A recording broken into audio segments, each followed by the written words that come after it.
சொன்னால் அவர்கள் உடம்பெல்லாம் மூளையாக கொண்டிருக்கின்ற பிராமணர்களை கொண்ட அமைப்பு அது. அவர்களை எதிர்க்க வேண்டும்.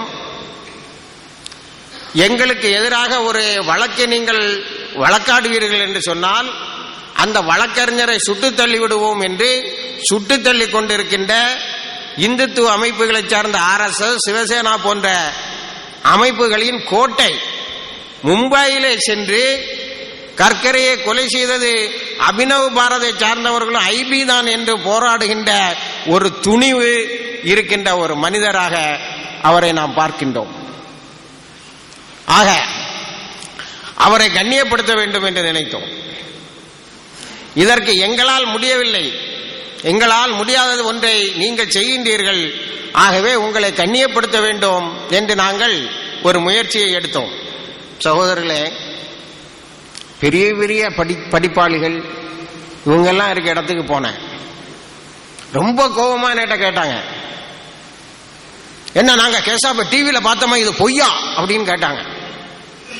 அவன் சுடலன்னு நீங்க எப்படி சொல்லியோ, நீங்க எப்படி சொல்லுவீங்கன்னு கேட்டா, நாங்க டிவியில பார்த்தோமே. டிவியை பார்த்தே வாழ்ந்து கொண்டிருக்கின்ற ஒரு சமுதாயம், அதில் வருகின்றவைகளெல்லாம் மிகவும் ஆதாரபூர்வமானவை என்று நினைத்துக் கொண்டிருக்கின்ற முஸ்லிம் சமுதாயத்தை முதலில் நீ செய்யலப்பா, செய்தது உன்னுடைய எதிரிதான் என்பது எடுத்து சொல்ல வேண்டிய மிகப்பெரிய கட்டாயத்துக்கு ஆளானோம். தமிழகத்தில் 18 கூட்டங்களை போட்டிருக்கிறோம். நாங்கள் இன்று ஒரு 1 லட்சம் ரூபாய் அவருக்கு கண்ணியப்படுத்த வேண்டும் என்று கொடுக்க வேண்டும் என்று முயற்சி செய்த நேரத்தில் மலையை கடைந்தெடுக்கின்ற ஒரு செய்தியாகத்தான் இருந்தது. ஆனால் சென்னையை சார்ந்த பெரிய உள்ளங்கொண்ட இஸ்மாயில் என்ற வியாபாரி சகோதரர் எங்களுக்கு அந்த பணத்தை நான் ஏற்றுக்கொள்கிறேன் என்ற பொறுப்பு என்று தந்தார். அவரை வைத்துத்தான் இந்த அவார்டை கொடுக்க வேண்டும் என்று நாங்கள் முடிவு செய்திருந்தோம். ஆனால் அவருக்கு உடல்நிலை சரியில்லாமல் போனதால் வர முடியவில்லை. அது எங்களுக்கே ஒரு பெரிய இழப்பாக தெரிகிறது. ஏனென்று சொன்னால் எல்லோரும் சடலமாக ஆகிவிட்ட நேரத்தில் சிலர் எழுந்து சண்டை போடுவதற்கும் தயாராக இருக்கின்றார்கள் என்பது குறிப்பிடத்தக்கது. சகோதரர்களே, இப்பொழுது புத்தகம் 4 பதிப்புகள் வந்துவிட்டது. தமிழிலே 3 பதிப்புகள் வந்துவிட்டது. இந்தியா முழுவதும் பேசப்படுகிறது. இந்த நூல் நீதிமன்றத்துக்கு சென்று விட்டது. நீதிமன்றத்தை சென்றுவிட்டால் மத்திய உளவுத்துறையையும் அரசாங்கத்தையும் RSSஐயும் குறை சொல்கின்ற இந்த புத்தகம் தடை செய்யப்பட்டிருக்க வேண்டும். முஸ்லிம் ராதாகாந்த் யாதவ் அவர்கள் சார்பில் முஷரீப் சாப் அவருடைய புத்தகம் நீதிமன்றத்திலே சமர்ப்பிக்கப்பட்ட போது நீதிமன்றம் என்ன சொல்லுகிறது என்று சொன்னால், புத்தகத்தை தடை செய், பொய்யாக இருந்தால். ஆனால் நீதிபதி சொல்கிறார், நான் படித்து விட்டேன், அதில் உண்மை இருக்கிறது என்பது எனக்கு தெரிகிறது. அதனால் நீங்கள் முஷரீப் சொல்வதற்கெல்லாம் நீங்கள் பதில் சொல்லித்தான் ஆக வேண்டும் என்று நீதிமன்றம் சொல்லக்கூடிய அளவுக்கு ஒரு நூல் இன்று இந்தியாவை கலக்கி கொண்டிருக்கிறது. சகோதரர்கள், IB சாதாரண வேலையை செய்து கொண்டிருக்கவில்லை.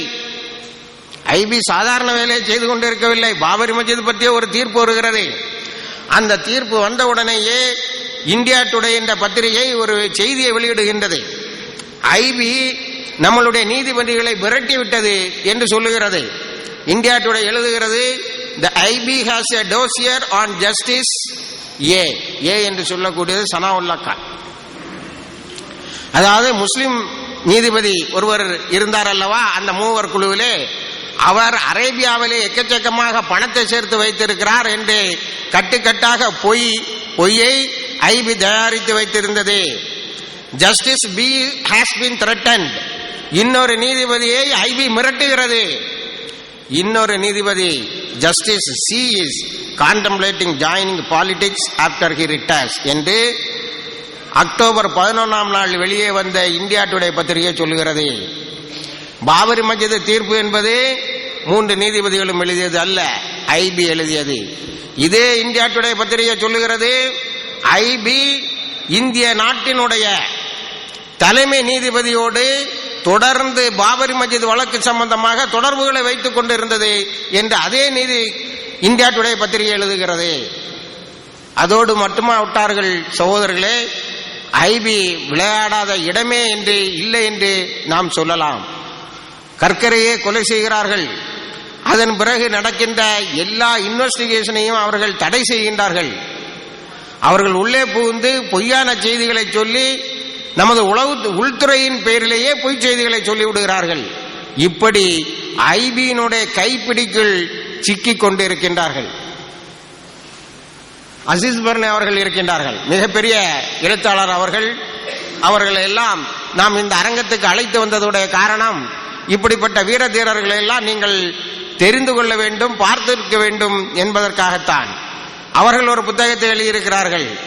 RSSம் 2611 என்ற ஒரு நூலை எழுதியிருக்கிறார்கள். மும்பை தாக்குதல் நடந்த உடனேயே நான் இதே மன்றத்திலும் சொல்லியிருக்கிறேன், தமிழகத்தினுடைய 18 இடங்களிலே நாங்கள் நடத்திய கூட்டங்களிலும் சொல்லியிருக்கிறோம்.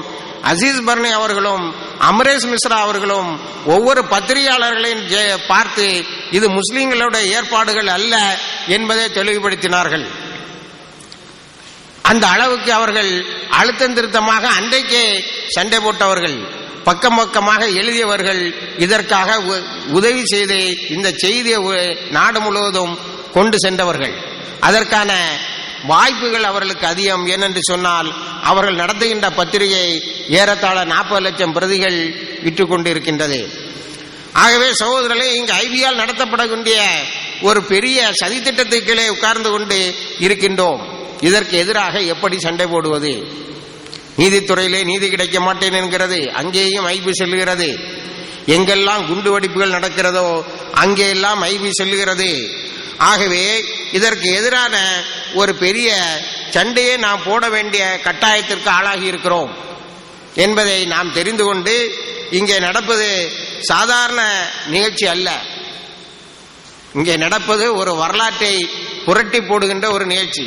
நாம் முஸ்லிம் சாப் அவர்கள் என்னிடத்திலே தெளிவாக ஒரு விஷயத்தை உங்களுக்கு சொல்ல சொன்னார்கள்.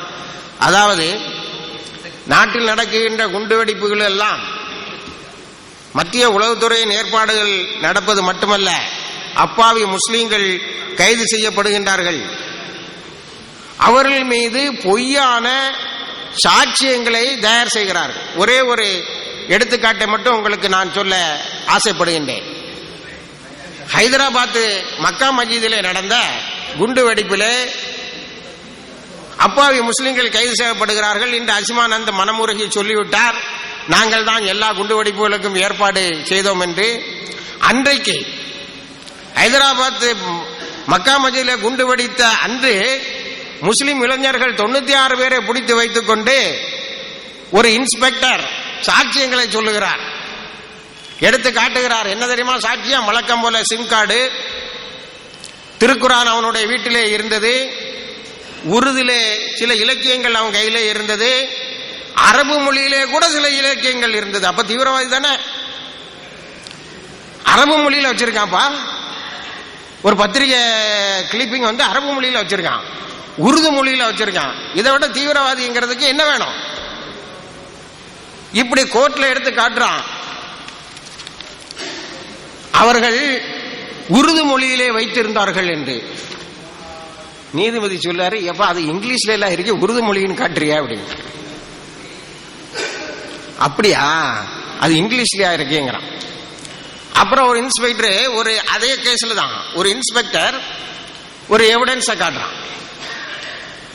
அது வந்து அரபு மொழியில இருந்து இங்கிலீஷுக்கு டிரான்ஸ்லேட் பண்ணதுன்னு சொல்றான். அப்ப ஜட்ஜி கேட்கிறாரு, உனக்கு அரபி அந்த அளவுக்கு தெரியுமான்னு. எனக்கு அரபி தெரியாது, ஆனா இங்கிலீஷ் தெரியுங்கிறான். அரபியில இருந்து இங்கிலீஷுக்கு டிரான்ஸ்லேட் பண்றதுக்கு அரபி வேண்டாம், இங்கிலீஷ் போதும். அவன் ஏதாவது ஒரு இதை வச்சுட்டு எழுதுவான். வித்யா சுப்பிரமணியம் என்ற பெண்மணி 17 பிப்ரவரியிலே இந்து பத்திரிகையிலே நடுப்பக்கத்திலே எழுதுகின்ற கட்டுரையிலே இதையெல்லாம் சுட்டி காட்டுகிறார்கள். சகோதரர்ல பிலாலுன்னு ஒருத்தனை பிடிக்கிறானோ, அவனை பிடிக்கும் போது கடைசியில் நீதிபதி கேட்கிறாரு, எப்ப இந்த குண்டு வெடிப்பு நடந்த போது நீங்க சொல்லக்கூடிய ஸ்டேட்மெண்ட் படி அவன் பார்த்தான். கோர்ட் கேக்குது, can you prove the existence of one mister Sampath? Sampath என்றவன் உயிரோடு இருந்தான் என்பதை உங்களால் காட்ட முடியுமான்னு கேட்கிறார். எப்படிப்பட்ட ஆணவங்களை காட்டி, எப்படிப்பட்ட போலி சாட்சியங்களை தயார் செய்து அவர்கள் முஸ்லிம் இளைஞர்களை கைது செய்திருக்கிறார்கள் என்பதை நாம் புரிந்து கொள்ள வேண்டும்.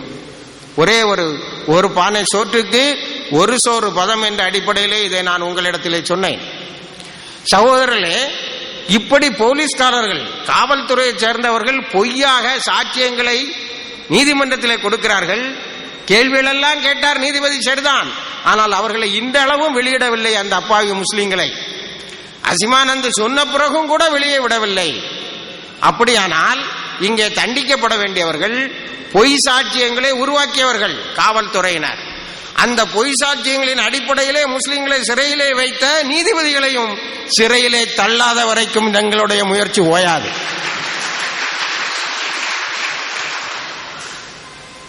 சகோதரர்களே, இதைத்தான் முஸ்லிப் அவர்கள் உங்களுடைய தீர்மானத்தினுடைய ஒரு பகுதியாக சேர்க்க வேண்டும் என்று சொன்னார்கள். முஸ்லிப் அவர்கள் இன்னொன்றையும் எடுத்து சொன்னார்கள். நாமெல்லாம் கவனிக்க தவறிவிடுகின்ற ஒரு செய்தியை மேம்போக்காக எடுத்து சொன்னார்கள். சகோதரர்களே, ஒரு வாதத்துக்கு ஒத்துக்கொள்வோம். நான் ஒத்துக்கொள்வதில்லை, நான் அதற்காக ஆயிரக்கணக்கான எதிர் விவாதங்களை வைப்பவன். ஒரு வாதத்துக்கு ஒத்துக்கொள்வோம். பாகிஸ்தான்ல இருந்து கொஞ்சம் பேர் பிளான் பண்ணி இந்தியாவை தாக்க வந்தான். இந்த தகவல் மத்திய உளவுத்துறைக்கு வருது. மத்திய உளவுத்துறை என்ன செய்யணும்? இந்தியாவை பாதுகாப்பதற்கு எதிரான அழகான நடவடிக்கைகளை எடுக்க வேண்டும். அந்த தகவல் வந்த உடனே யார் அதில் ஈடுபட்டிருக்காங்கிறதை கண்டுபிடித்து தண்டிப்பதற்கான நடவடிக்கைகளை எடுக்க வேண்டும். ஆனா உளவுத்துறை என்ன செய்து, உடனே அங்கிருந்து கொஞ்சம் பேர் வாரானா, இந்த கற்கரை போல உள்ள ஆட்களை, நம்ம தான் தீவிரவாத செயல்களை எல்லாம் செய்கிறோம் என்று கண்டுபிடித்த கற்கரை போல உள்ள ஆட்களை நம்ம இந்த இதுல கொலை செய்திடலாம் பிளான் பண்ணி, அந்த தகவலையும் பயன்படுத்தி இந்திய நாட்டில் உள்ள நேர்மையான அதிகாரியை கொலை செய்கிறான் என்று சொன்னால், பாகிஸ்தானோட தீவிரவாதிகளோடு கைகோர்த்து இருப்பது யார்? ஐபியா, முஸ்லீம்களா? இந்த ஐபிகாரனை பிடிச்சி விட்டுறணுமா? என்கவுண்டர்ல போட்டு சொல்லணும்? இல்ல, சட்டத்தின் முன் நிறுத்தி உரிய தண்டனையை கொடுக்க வேண்டும். அதனாலதான் அவர்கள் ஒரு எங்களுடைய தீர்மானம் பின்னாடி மௌலவி இலியாஸ் ராஜ் அவர்கள் படிக்க இருக்கிறார்கள்.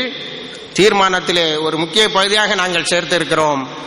ஐபியை உடனேயே கலைக்க வேண்டும். அதில் உள்ள கருப்பாடுகளை கண்டுபிடித்து சட்டத்தின் முன் நிறுத்த வேண்டும். இந்த ஐபிக்கு என்ன தெரியுமா வசதி? என்ன தெரியுமா வசதி? அவங்க தான் முதல்ல குண்டுவெடிப்பு எங்க நடக்குன்னு சொல்லுவாங்க. தீவிரவாதிகள் திட்டம் அம்பலத்துக்கு வந்தது, அதுக்கு பிறகு அவங்க சொன்ன டேட்ல குண்டுவெடிப்பு நடக்கும்.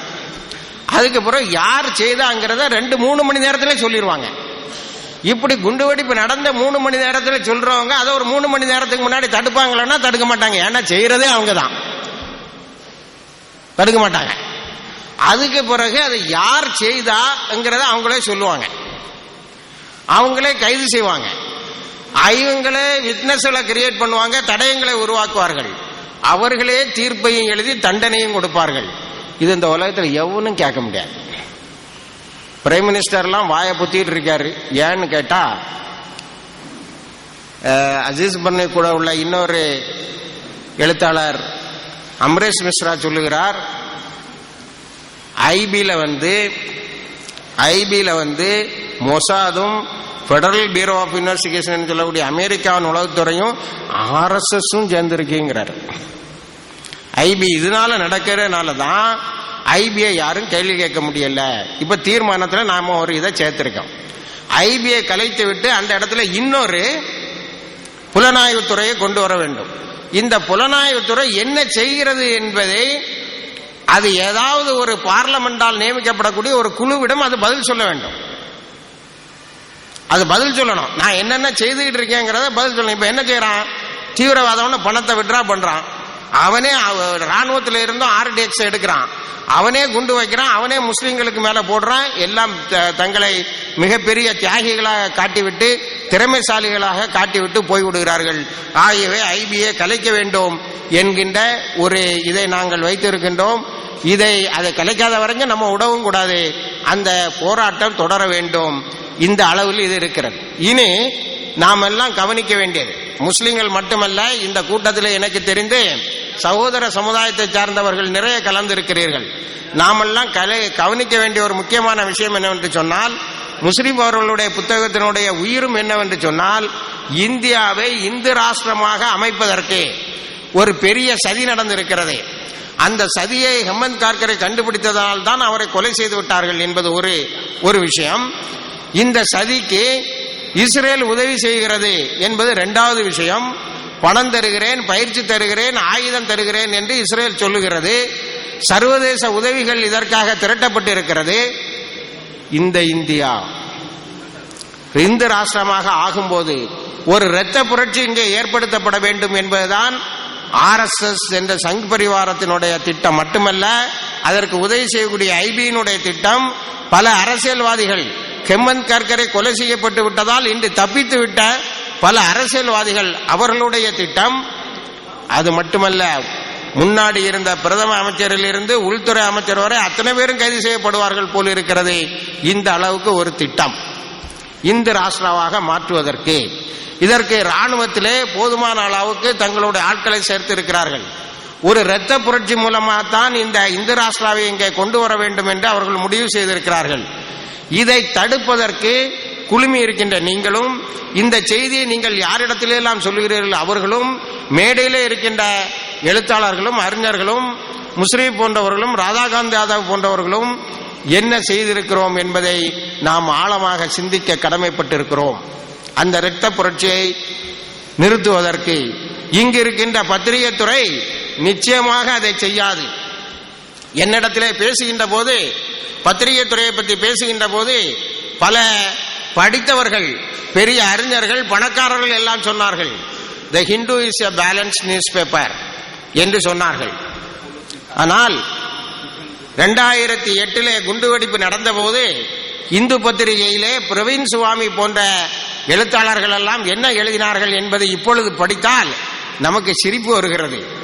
எழுதுறான் இந்து பத்திரிகையில, இவங்க எல்லாம் ஒரு போட்டில் வந்தாங்களாம், இங்கிருந்து பாகிஸ்தான்ல இருந்தே வந்தாங்களாம். போட்டை விட்டு இறங்கும் போது போட்டோட கேப்டனோட தலையை வெட்டி கீழே போட்டுக்கிட்டு வந்தாங்களாம். இவங்க எல்லாம் ஒரு தலைவருக்கு கீழே வராங்களாம் போட்ல. போட்டை விட்டு இறங்கும் போது அது என்ன பிளாஸ்டிக்ல செய்த தலை போல தெரியுது, டக்குன்னு வெட்டி கீழே போட்டு வந்துட்டானா. கட்டங்கட்டி போட்டிருக்கான் இந்து பத்திரிகை, கட்டங்கட்டி போட்டிருக்கான். ஆகவே சகோதரர்களே, பத்திரிகைகள் நிச்சயமாக இதை தடுப்பதில்லை. ஃப்ரண்ட் லைன் ஒரு தலைப்பை போடுகிறது, எ ஷார்ட்கட் டு இந்து ராஷ்டிரா. அது என்ன அர்த்தம்? பிரக்யா தாக்கூர் போன்ற சன்னியாசி அல்ல தீவிரவாதி, புரோஹித் போன்ற தீவிரவாதிகள் எல்லாம் என்ன செய்திருக்காங்களா, இந்து ராஷ்டிராக்கு ஒரு ஷார்ட்கட்டை கண்டுபிடிச்சிருக்காங்களாம். அப்ப என்ன சொல்லுது தலைப்பு? இந்து ராஷ்டிரா வரலாம், ஆனா அது ஷார்ட்கட் வழியா வரக்கூடாதுன்னு சொல்லுது. ஆகவே மொத்த பத்திரிகையும் இதை பாதுகாக்கிறது. ஹெமந்த் கர்கரையை கொலை செய்த ஐபியை உலகத்துக்கு வழிகாட்டுவதற்காக பதிலாக ஹெமந்த் ஐபியை பெரிய ஹீரோவாகவும் புத்தகத்தை எழுதி வெளியிடுகின்ற நம்மளை எல்லாம் மிகப்பெரிய நாட்டுக்கு பெரிய துரோகத்தை செய்து கொண்டிருப்பதாகவும் சொல்லிக் கொண்டிருக்கிறார்கள். ஆகவே நமது முயற்சி இந்த நாட்டை பாதுகாக்க வேண்டும் என்று சொன்னால், நமது முயற்சி இந்தியா ஒரு இந்து ராஷ்டிராவாக மாறுவதிலிருந்து அதை தடுப்பதற்கு இந்த முயற்சி மேலே செல்ல வேண்டும். நான் ஏற்கனவே முஸ்லிம் சாப் போன்றவர்கள்ட்டையும் அசீஸ் பர்னி போன்றவர்களிடத்திலையும் அவர்களை பற்றி நான் மேடையில் பேசுகின்ற போதும் சொல்லியிருக்கிறேன், you should not lead only in this case, you should lead the country to such an extent that India is not going to the Hindu Rashtra way and the constitution is preserved in its present form, or if any change we need, we will make it. உங்களுடைய போராட்டங்கள் இந்த வழக்கோடு நின்றுவிடக்கூடாது. இந்தியாவை இந்து ராஷ்டிரமாக மாற்றுவதற்கு ஒன்னு கவனிக்கணும். நீங்க இந்த இந்து ராஷ்டிரமாக இது மாறப்போகுதுங்கிறத கண்டுபிடிச்சது ஒரு பிராமின். அந்த பிராமினை அரசாங்கத்தில் சம்பளம் வாங்குற உளவுத்துறையே போட்டு தள்ளி இருக்கிறது என்று சொன்னால், கொலை செய்து இருக்கிறது என்று சொன்னால், இந்து ராஷ்டிரா எவ்வளவு தீர்க்கமாக எவ்வளவு ஆணித்தரமாக முன்னேறி கொண்டிருக்கிறது என்பதை நாம் கவனிக்க வேண்டும். இன்ஷா அல்லாஹ் இதிலேயும் நாம் நம்மளுடைய கவனத்தை முழுமையாக செலுத்த வேண்டும். இந்த தீவிரவாத அமைப்பு எல்லாம் சேர 2000 எக்கனாமிக் அண்ட் பொலிட்டிக்கல் வீக்லி என்ற ஒரு பத்திரிகை ஒரு செய்தியை தெளிவாக சொல்லுகிறது. The Sangh hopes to be in future India what the fascist are to Italy and Nazist to Germany. ஜெர்மனியை எப்படி நாஜிகள் கையகப்படுத்தினார்களோ, இத்தாலி எப்படி பாசிஸ்டுகளுக்கு இத்தாலியில் பாசிஸ்டுகள் எப்படி கொலைகளை செய்தார்களோ, அதே போல சங் பரிவார் இதை செய்ய வேண்டும் என்று விரும்புகிறது என்று தீவிரவாத செயல்களெல்லாம் இன்று விவாதத்துக்கு வருவதற்கு முன்னால் 2000 இதை செய்தியை சொல்லியிருக்கிறது. ஆகவே அதை தடுக்கின்ற வரைக்கும் நமது உழைப்புகள் தொடர வேண்டும் என்று கேட்டுக்கொண்டு இந்த அழகிய வாய்ப்பை நல்கியவர்களுக்கு நன்றி தெரிவித்து அமைகின்றேன். வாஹிர் தவானா அல்ஹம்துலில்லாஹி ரப்பில் ஆலமீன். அவசரமாக தீர்மானத்தை மட்டும் வாசித்து விடுகின்றேன். 27/2/2011 அன்று மதுரை ஷோகோ அறக்கட்டளை PR கிருஷ்ணய்யர் அரங்கில் தாருல் இஸ்லாம் பவுண்டேஷன் அறக்கட்டளை நடத்திய கற்கரை விருது வழங்கும் நிகழ்வில் நிறைவேற்றப்பட்ட தீர்மானங்கள். 1. இந்தியாவில் பன்னூற்றுக்கணக்கான உயிர் பலிகளுக்கு காரணமான குண்டுவெடிப்புகளை நடத்திய உண்மை குற்றவாளிகளை கண்டுபிடித்ததால் மிரட்டலுக்கு ஆளாகி பின்னர் மும்பை தாக்குதல் சம்பவத்தில் கொல்லப்பட்ட மகாராஷ்டிரா மாநில தீவிரவாத தடுப்பு படையின் தலைவரான காவல்துறை அதிகாரி ஹேமந்த் கர்கரே அவர்களுக்கு